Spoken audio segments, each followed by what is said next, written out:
Good afternoon po. Good afternoon. Welcome po sa DPWH Sorsogon 2nd, Juban Sorsogon. Today is May 22, 2024. Scheduled for today's pre-bid conference is for 24FS0089 with contract name completing of Barangay Caruhayon to Barangay Tinago FMR, Barangay Caruhayon and Barangay Tinago, Juban, Sorsogon. Present here today for today's pre-bid conference are the following: Erwin S. Encinares, back vice chairman; Dave Almilla, back member; Levi Pura Jr., back member; Chloe F. Valeros, back member; Glenn L. Inicio, head of procurement; Nathaniel E. Cotero Jr., compliance section, engineer 1; Nathaniel E. Alegre, back secretary. Mr. Vice Chair, for today's pre-bid conference, meron na po tayo yung forum. And wala pong present na contractor today. Okay, good afternoon. Since we have a quorum, this private conference is now called to order.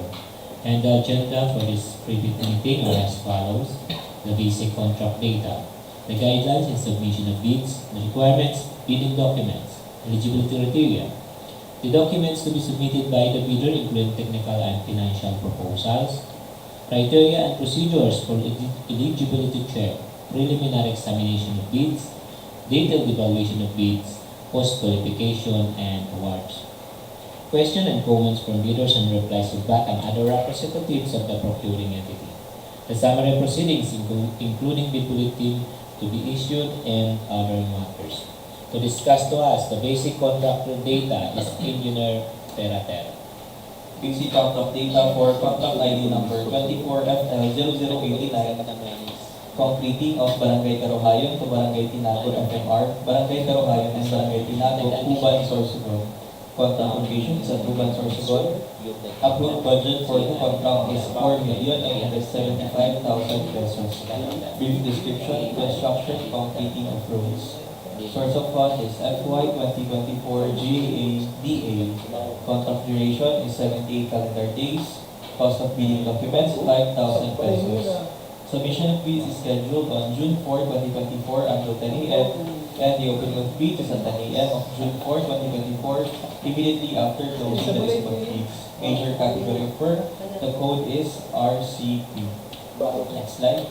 We have here the sample of the bill quantities and the bid data sheet. All of these are downloadable through the DPWH site or at the DPWH website. The minimum manpower requirement for project manager, the minimum years of experience required is 5 years.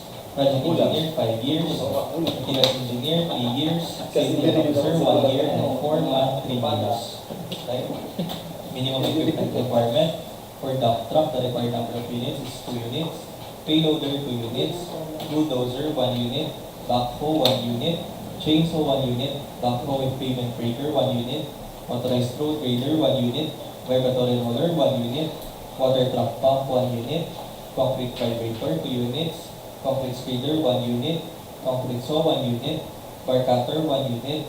Joint sealer machine, 1 unit. Blade compactor, 1 unit. 1 bagger mixer, 1 unit. And low bed trader truck, 1 unit. Next slide, we have here the sample of the special conditions of contract and some samples of the plans. So we have here the cover page of the proposed project, indicating the location, the station limits, and the extent of the proposed project. So we have here the straight line diagram of the proposed project, the typical roadway cross sections, and the FMRDP project parcel. So next slide, please.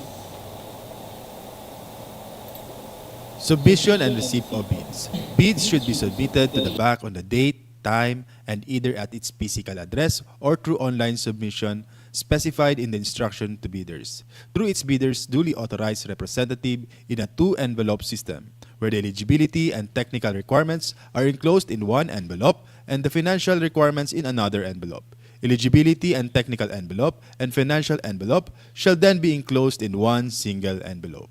Bid validity shall be 120 calendar days from the date of the opening of bids. Each bidder shall submit one copy of the first and second components of its bid.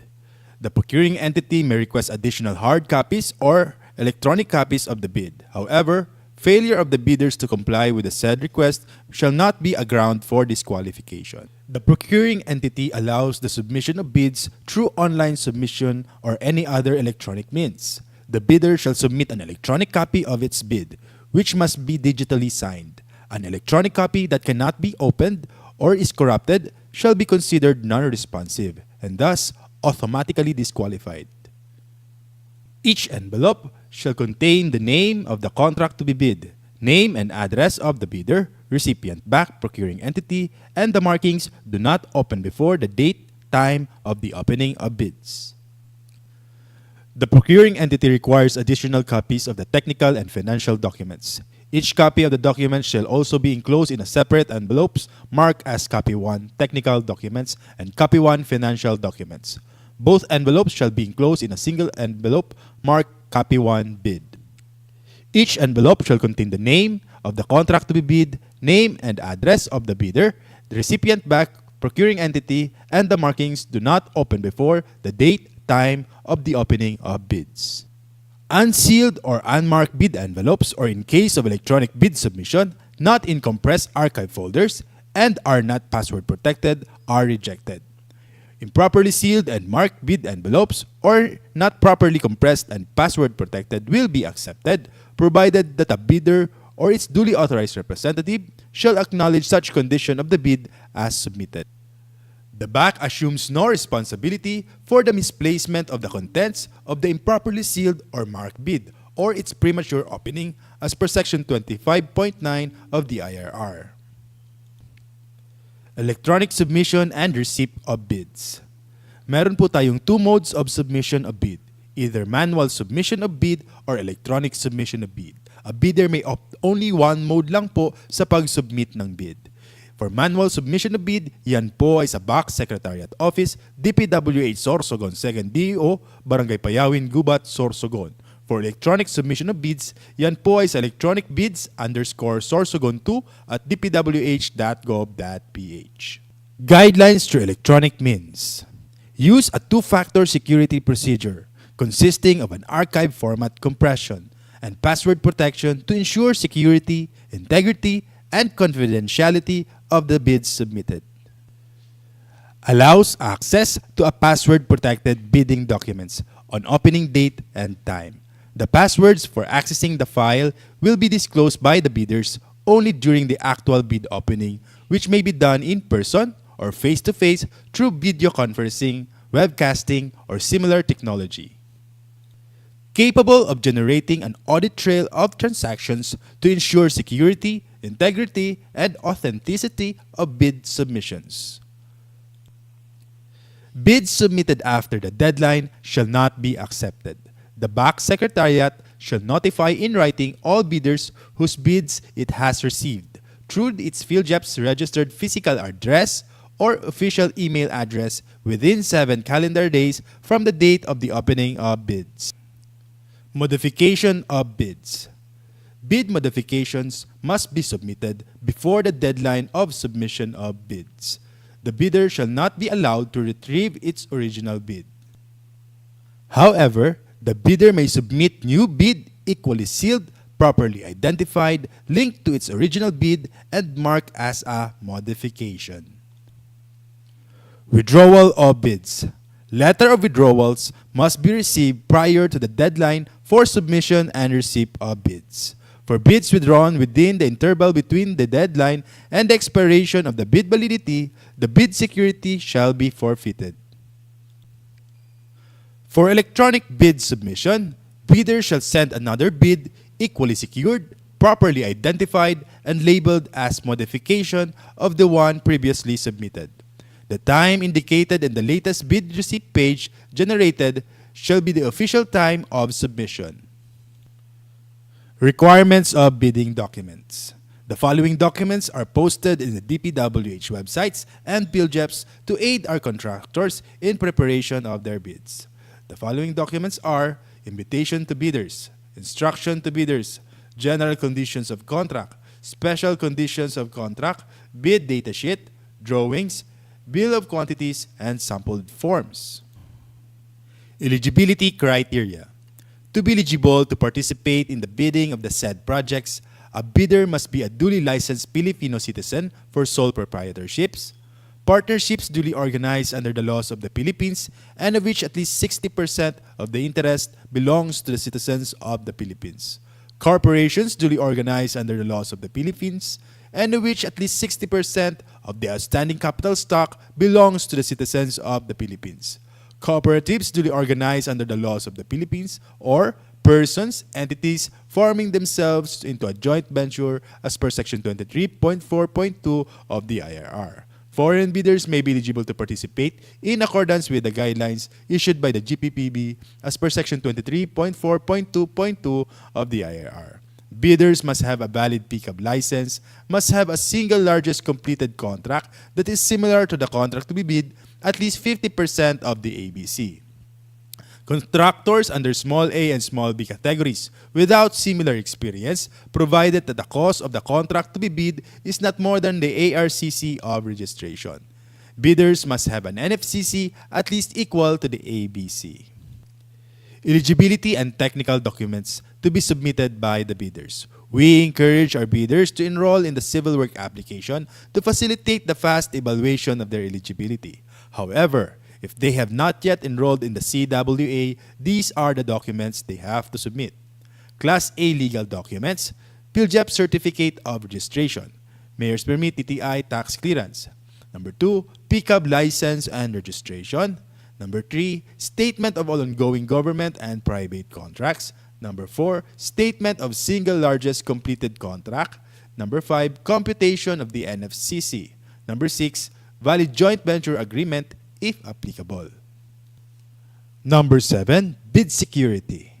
Number 8, project requirements, organizational chart for the contract to be bid, list of contractors' key personnel, list of contractors' major equipment units, owned, leased, or under purchase agreement. Number 9, omnibus sworn statement duly notarized as per GPPB Resolution Number 16, 2020.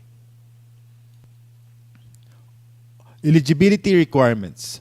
All bidders shall upload and maintain in PhilJEPs a current and updated file of the following Class A eligibility documents under Section 23.1 and 24.1 of the IRR.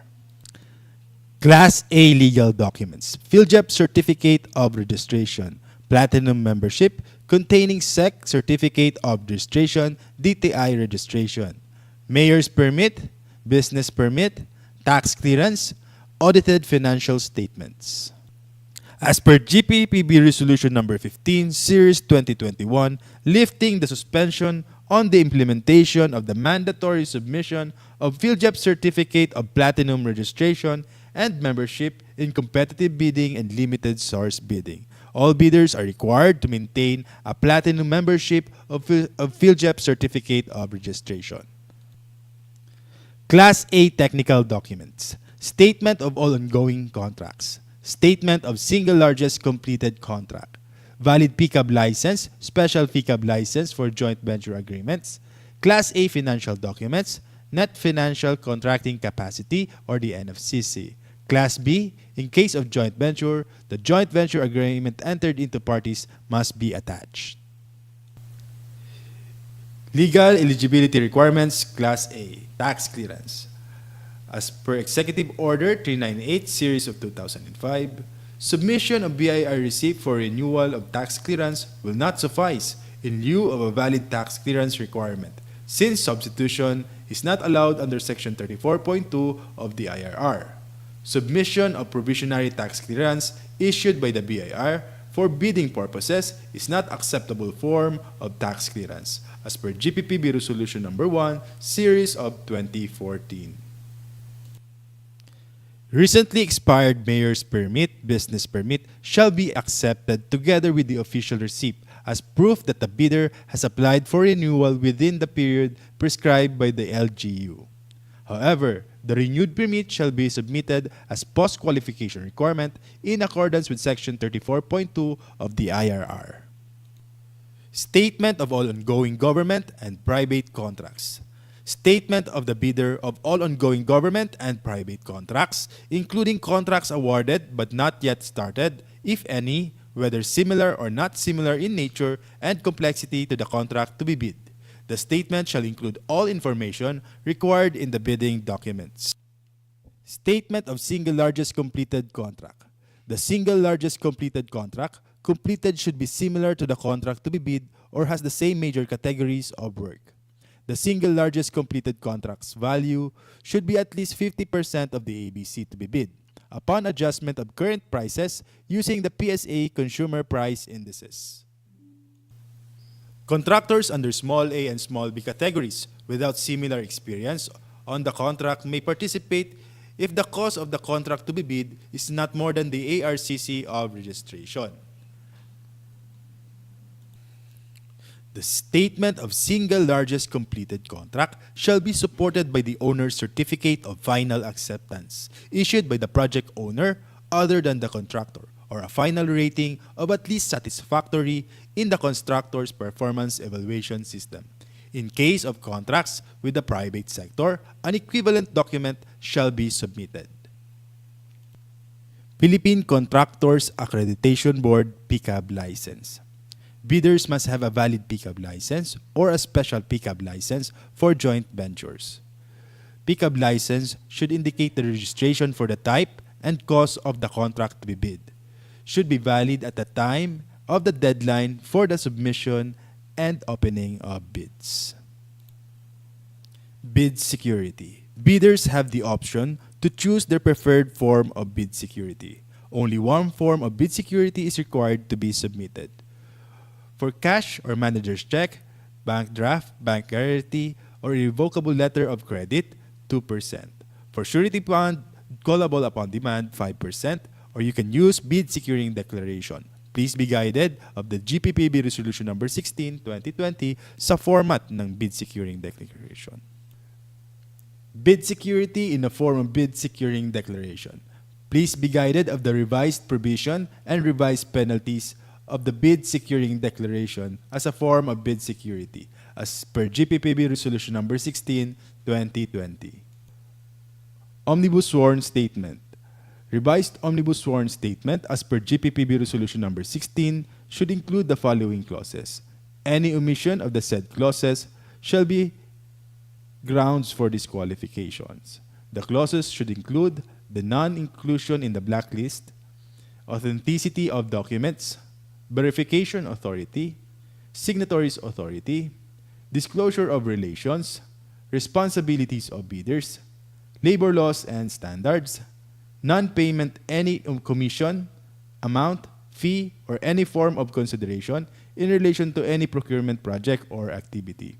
In case of advance payment was made or given, failure to perform or deliver any of the obligations and undertakings in the contract shall be sufficient grounds to constitute criminal liability. Second envelope, financial proposal. The second envelope shall contain bid form, summary of bid prices in the bill of quantities, detailed estimates including a summary sheet indicating the unit prices of materials, labor, and equipment, cash flow by quarter, month, and payment schedule, other documents required in the bidding documents. Please be guided of the GPPB Resolution Number 16, 2020 for the bid form. Detailed evaluation of bids. Unless the instruction to bidders specifically allows partial bids, those not providing all the required items shall be considered non-responsive. Placing no price is considered non-responsive. Specifying a zero or dash means it is offered for free. The purpose of the detailed evaluation of bids is to determine the lowest calculated bid by establishing the correct calculated prices of bids, ranking calculated total bid prices from lowest to highest. The method, a non-discretionary criterion, shall be used which shall include consideration of completeness of bids and minor arithmetical corrections. Results shall be contained in the abstract of bids. For the detailed evaluation of bid, in case of discrepancies between bid prices in figures and bid price in words, the bid price in words shall prevail. Total price per item versus the unit price for the item times the quantity, the unit price for the item times the quantity shall prevail. The stated total price versus the actual sum of prices of component items, the actual sum of prices of component items shall prevail. Unit cost in the detailed estimate versus the unit cost in the bill of quantities. The unit cost in the bill of quantities shall prevail. Reminders to all the bidders of our no-contact rule, prohibition of communication with bidders from bid evaluation until award of contract.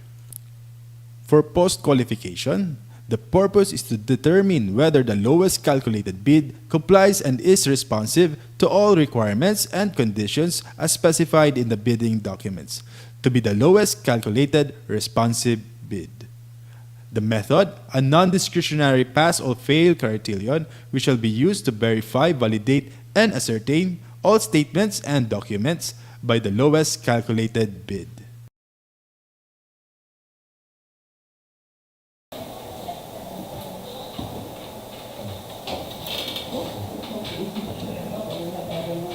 For other matters.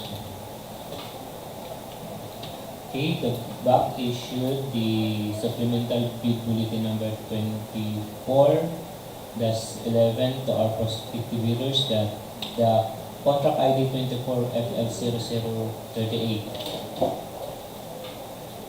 with contract name construction improvement of access road leading to declared tourism destination tourism road infrastructure program trip Bulan Matnog Santa Magdalena Bulusan Road leading to Bulusan National Park Matnog Section 1, Matnog Section 2, and Matnog Section 3 Cluster 20 that a revised bidding documents we have the revised BOQ already posted in our pages and DPWH website. Also, same as with the project contract ID number 24FL0052. Supplemental bid bulletin is issued due to the revised bill of quantities. This bill of quantities is already posted in the DPWH website and pages. And in addition to the contract ID 24FL0052, we have issued the bid bulletin number 2024-05-06 from the original receipt and submission of bids from May 21 to 2024. It's moved to May 30, 2024 until 10 a.m. and the opening of the bids is on May 30, 2024. Send it immediately after closing the receipt of bids. Okay?